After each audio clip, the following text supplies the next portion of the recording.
Party फंडासाठी जलसिंचन प्रकल्पाचं बजेट वाढवलं गेलं अशा प्रकारचं वक्तव्य राज्याचे उपमुख्यमंत्री अजितदादा पवार यांनी केलं आणि त्यानंतर खरं तर संपूर्ण राज्यामध्ये खळबळ उडालेली होती। या सगळ्याच्या संदर्भामध्ये राष्ट्रवादीचे नेते आणि तत्कालीन अर्थमंत्री एकनाथ खडसे आपल्यासोबत आहेत। भाऊ, काय सांगाल अजितदादांचे या वक्तव्याचा अर्थ कसा घ्यायचा आपण?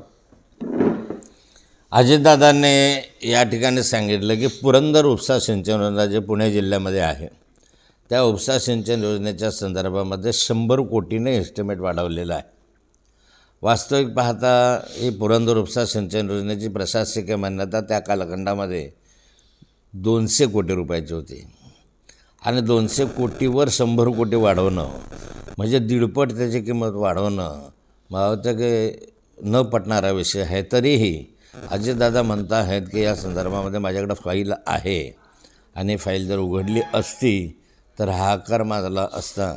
पण माझा अजितदादांनाच प्रश्न असा आहे की 25 वर्षांनंतर तुम्हाला या फाईलची आज आठवण होण्याचं कारण काय? दुसरा प्रश्न असा आहे की 25 वर्ष तुम्ही ही फाईल का दडपून ठेवली? तुम्ही या ठिकाणी खरं म्हणजे मग जर भ्रष्टाचार आहे तर लगेच उघडकीस आणायला हवा होता। पण जे काही असेल त्याच्यामध्ये सत्यता ते जनतेसमोर आणण्याची आवश्यकता आहे। पण आता का असं ही वेळ योग्य आहे का त्यांनी, म्हणजे आता जो हा विषय मांडला या पाठीमागे काय कारण असतील असं वाटतंय तुम्हाला?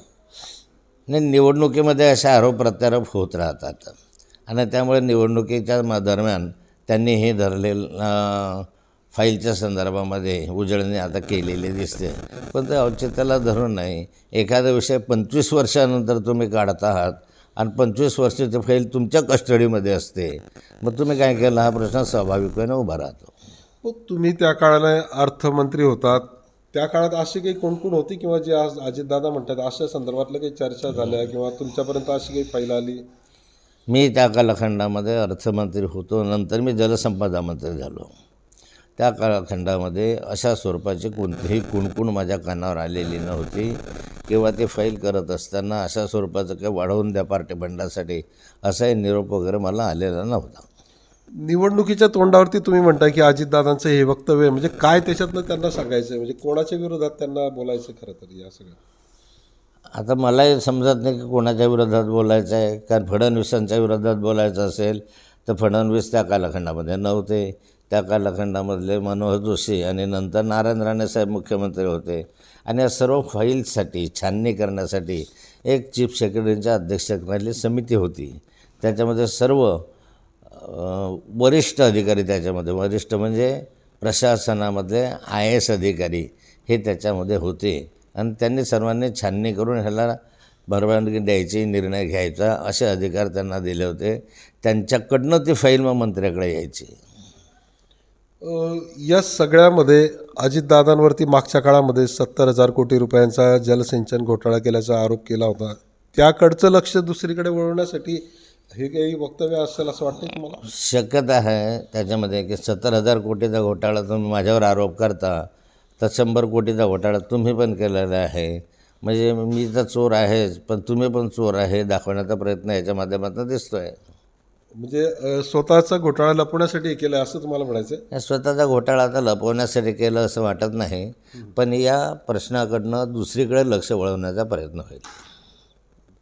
दुसरा एक प्रश्न आहे, आज मकर संक्रांतीचा दिवस आहे। सगळ्यात पहिल्यांदा आपल्याला खूप खूप शुभेच्छा। चला, माझ्या शुभेच्छा।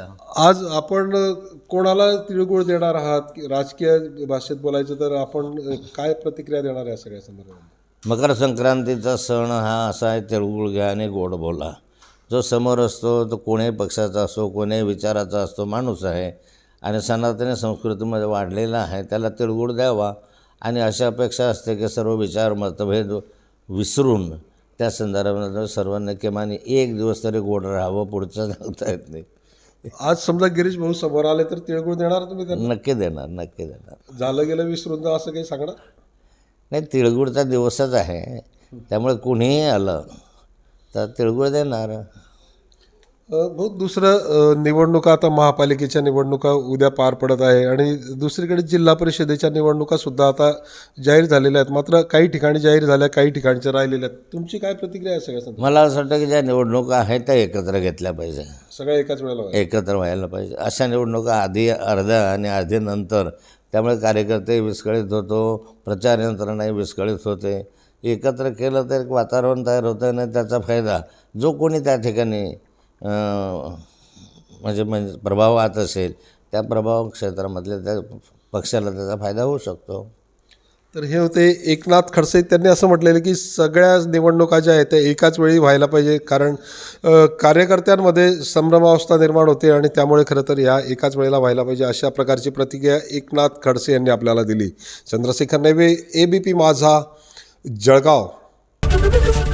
ABP माझा, उघडा डोळे बघा नीट.